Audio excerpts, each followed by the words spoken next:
मैं नोएडा के एक इलाके में एक प्लाट पर बने छोटे से झोपड़ी नुमा मकान में रहता था। प्लाट के मालिक ने प्लाट की देखभाल के लिए मुझे वहां ठेका दिया था। प्लाट के मालिक की उस प्लाट पर एक बहुमंजिला अपार्टमेंट बनाने की योजना थी, जिसके लिए बिल्डरों से बात चल रही थी। मुझको महज 8,000 पगार मिलती थी, पर बेकार बैठे रहने के बजाय यह भी बुरा ना था। ना जाने कितने लोग दिल्ली, मुंबई जैसे बड़े शहरों में मामूली पगार पर काम करने आते हैं, क्योंकि उनके पास और कोई काम नहीं होता। कईयों को तो काफ़ी ख़राब हालत में रहना पड़ता है, पर मैं संतुष्ट था। रहने को झोपड़ी थी ही, वहीं कुछ कच्चा पक्का बनाकर खा लेता था। बिजली पानी की सुविधा 24 घंटे थी, जिसका बिल मालिक अदा करता था।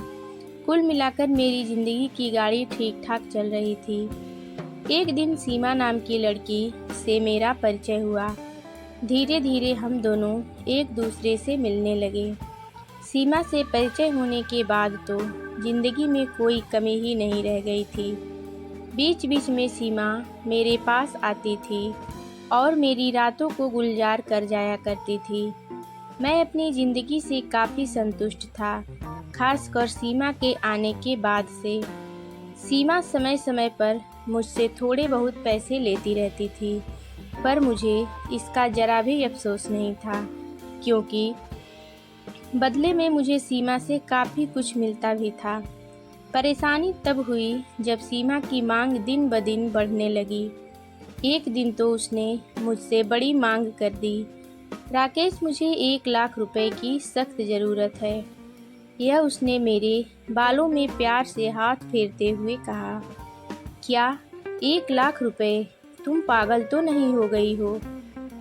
मैंने चौंक कर उठते हुए कहा, क्या तुम मेरे लिए इतना भी नहीं कर सकते?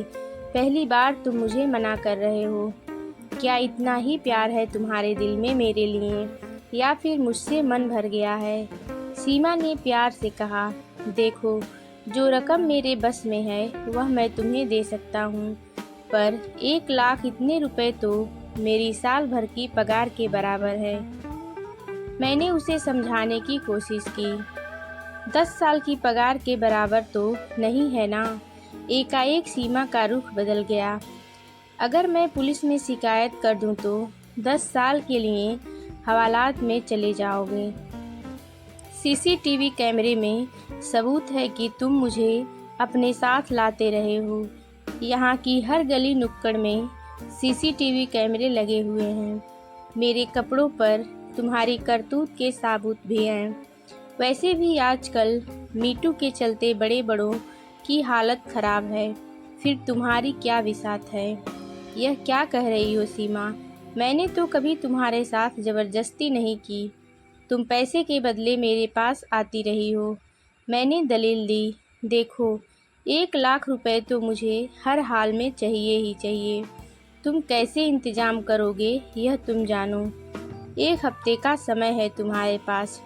कहते हुए सीमा चली गई और मैं हैरान सा उसे जाता हुआ देखता रहा। इसके बाद से मैं काफ़ी चिंतित रहने लगा था। मेरी कुल पगार 8,000 महीने थी, जिसमें से 3-4 हज़ार रुपये तो मैं सीमा पर ही लुटा देता था। 1,000-2,000 रुपये घर भेज दिया करता था। बाकी मेरे खाने पीने पर खर्च हो जाया करता था।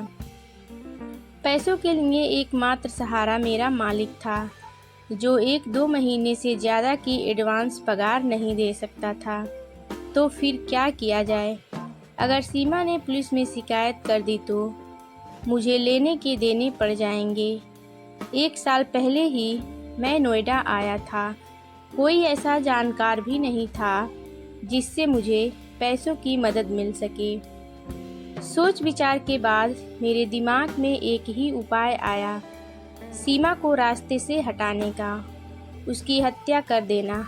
पर लाश को कहाँ और कैसे ठिकाने लगाऊंगा, यह बहुत बड़ी समस्या थी। काफ़ी सोच विचार के बाद मैंने लाश को प्लाट के एक कोने में फेंक कर खुद पुलिस को सूचित करने की योजना सोची। मैं खुद शिकायत करूंगा, तो पुलिस को शक भी नहीं होगा। फिर अगली बार जब सीमा मुझसे मिलने आई तो मैंने उसका दिल खोलकर स्वागत किया। जैसे तैसे मैंने रुपयों का इंतजाम किया है।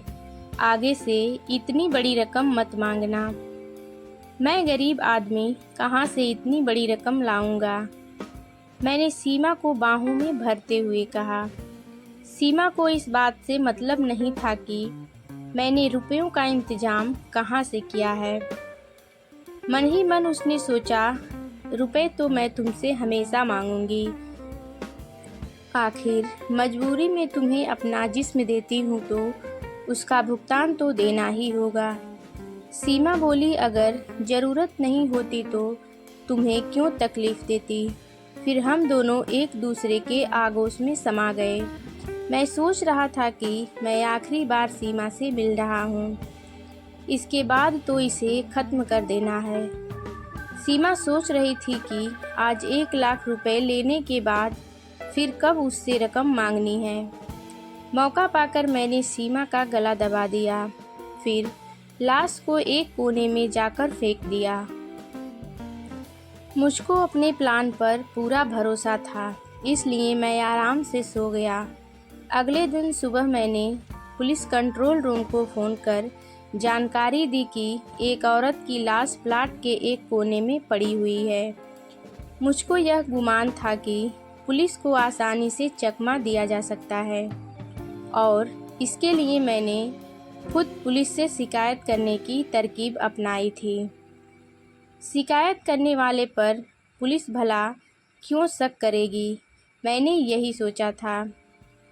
पुलिस ने आकर सबसे पहले सीमा को अस्पताल पहुंचाया, जहां उसे मृत घोषित कर दिया। पुलिस ने अनजान शख्स के खिलाफ हत्या का मामला दर्ज कर लिया। मैं बहुत खुश हुआ। मुझे अपनी योजना कामयाब होती दिखाई दी, पर मुझे पता नहीं था कि पुलिस शक के आधार पर मुझसे पूछताछ शुरू कर देगी। विरोधाभासी बयानों के चलते मैं पकड़ में आ गया और फिर मामला सुलझ गया। मैं ज़्यादा देर तक पुलिस के सामने टिक नहीं पाया और मैंने अपना जुर्म कबूल कर लिया। इस तरह सीमा के लालच ने उसकी ज़िंदगी ख़त्म करवा दी और जिस्मानी आकर्षण ने मेरी ज़िंदगी बर्बाद कर दी। अब मुझको सारी ज़िंदगी जेल में गुजारनी थी। मैं अपने किए पर बहुत पछता रहा था।